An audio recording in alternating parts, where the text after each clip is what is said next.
Okay, so for today's video, topic ho natin is yung coastal area ng Davao City tsaka sa may bandang northern part of Davao City.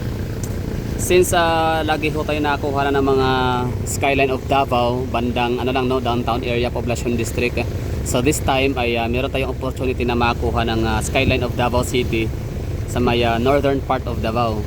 So yun yung mga taga barangay Panakan, Barangay Ilang, Barangay Tibongko, Bunawan, and Barangay Lasang.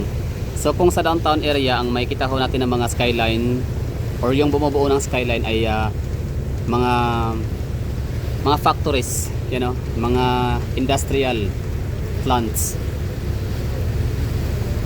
So yun ang ano, kung downtown is mga high-rise buildings, mga condominiums and hotels. So dito naman na area ay mga yun nga, industrial plants, mga Holcim Cement, mga factory, mga Unifruti, Estiniel ang ating makikita dito na area.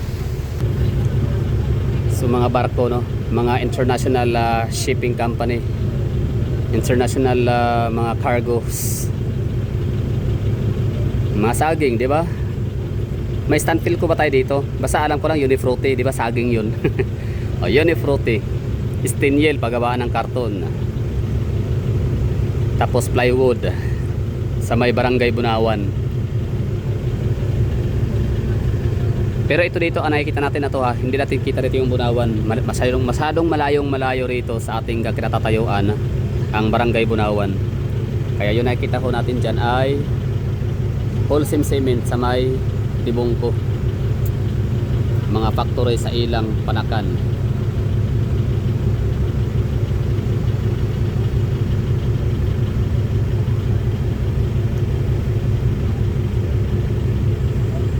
So ito yun ha, another side of Davao City, another perspective of the city. Kasi lagi na lang tayong downtown area, Talomo District, Poblacion District. So this time, Bunawan District naman tayo sa northern part of Davao City. Kasi baka iniisip ninyo, just in case kayo yung mga nanonood dito hindi taga Davao, puro na lang kayo, puro nyo nakikita yung ating wireless or underground cabling system na street ng San Pedro and Siem Recto. Puro mga high-rise building ng Bahada District, Lanang District, and sa may downtown area. So this time, kahit paano ay nadala ko kayo no, na ipakita ko sa inyo yung ibang side naman, ibang view ng Davao City. So ito nga yung north side of Davao. So yun bali Barangay Panakan. Siyempre na rin, sama na rin natin kilometer 12, 11 and kilometer 10 and kilometer 9. Yan o. So dito mga high-rise buildings na makikita ho natin, medium rise to high-rise building is ito, Santos Land, pamamayari ng mga Lagdimio Florindo family. Ang tawag dyan ay Seawind Condominium and Residences.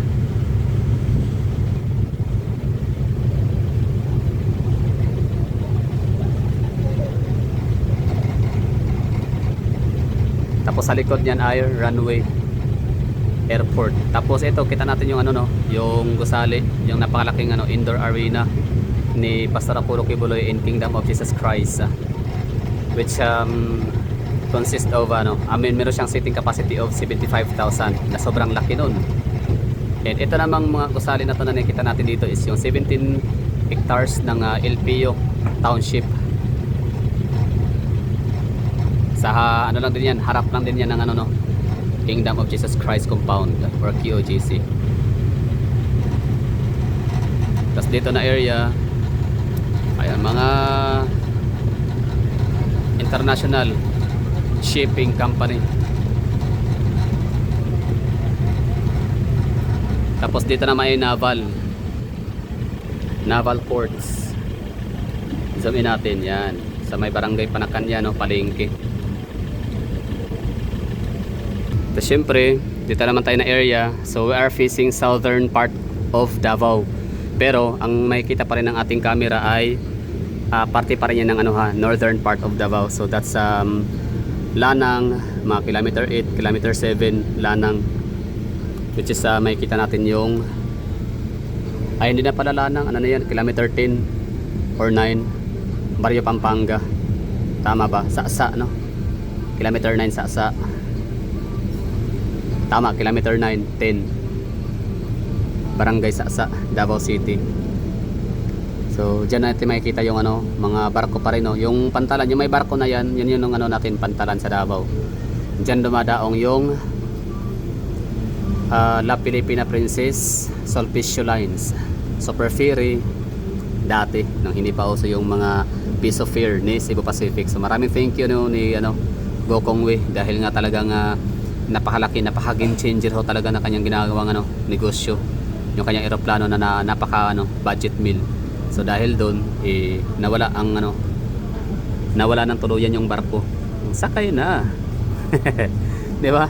Yan yung kasi yung pinaka mode of transportation ng mga taga Mindanao dati, taga Davao region. Para makapuntang Manila, kailangan sumakay ng barko. So ang biyahe ay 2 nights and 3 days or 2 days and 3 nights depende. So yan yung ano, yung may barko na yan, ito. Yan yung Port of Davao. So ngayon, ang bumabiyahe niyan ay once a week na lang na Super Ferry to go. Super Ferry? Hindi pala Super Ferry, to go lang pala, no? To go travel. So every Monday. So yun makita natin dyan. So we are facing southern part of Davao, pero yun na nga ulitin ko. Still party pa rin yun ng ano, northern part of Davao.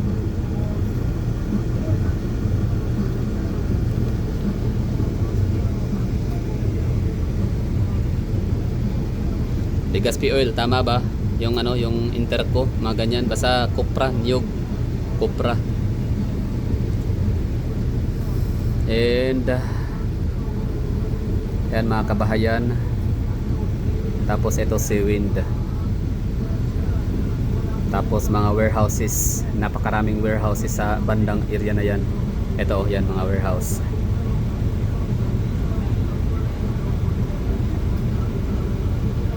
Warehouse capital Laya yata, no? Mas maraming warehouse dito sa ano, sa kilometer 11, 12, 13 sa may Saksa compare sa Panakan, Ilang, Intibongko, Kibuloy, LPU Davao, diba? Ang ganda ng LPU Davao, no? Yan, no? Talagang towering yung kanyang mga building, napakaagaw pansin. Kahit nasa Samal ka, kitang kita mo yan, yung mga high-rise building nila. Matuturing na yung high-rise building kasi more than ano, diba? 12 floors. And yan mga barko. Meridia. Tsaka ito palang ano dito, yung may mga greeneries na yan. Yung parang naging bakanting lote. Ano yan malaking hektaryang lupa yan ng mga Oy. Nagmamayari ay mga Oy family, yung nagmamayari ng Davao Metro Shuttle Bus na kamag-anakan ng mga Oy din sa tago, mga politicians sa Oy. Family of politicians ng Davao del Norte and Davao de Oro. So sila daw yung nagmamayari diyan sa kalye na yan. I mean kalye sa area, sa dinimolish na yan eh. So yun, sa mga nakatira diyan dati, shout out sa inyo. Ito po yung inyong lugar dati yung tinitirhan, inyong bahay. Malaki ang bigayan diyan, no? May nakatanggap ng milyon dahil nga sa ano, binabayaran yung structure and per square kilometer size ng kanang ano, bahay. Galing, mayaman oy pa naman, di ba? Syempre mayaman, afford. So soon to rise daw dyan mga condominiums, parang township ganon. Mayroon ding mga lifestyle mall, condominium, residences and hotel ganon, and tsaka mga retails.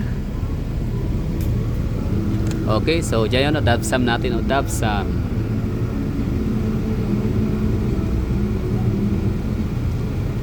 Asa na ba yun? So, yan, dyan tayo dadaong, yun, yan. So, daming mga sasakyan, mas marami ang nakapila ngayon papuntang Samal Island compare sa pabalik ng Davao. Okay, so thank you for watching. Happy New Year once again. Ipakita ko sa inyo yung ibang ibang dimension. At least meron tayong footage dito. Northern part of Davao City. Barangay Saksa, Barangay Panakan, Barangay Ilang, Barangay Tibungko, Barangay Bunawan and Lasang.